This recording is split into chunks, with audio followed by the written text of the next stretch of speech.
లోలో ఏకాంతం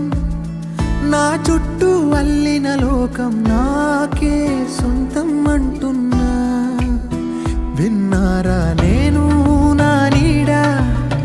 ఇద్దరమే చాలంటూ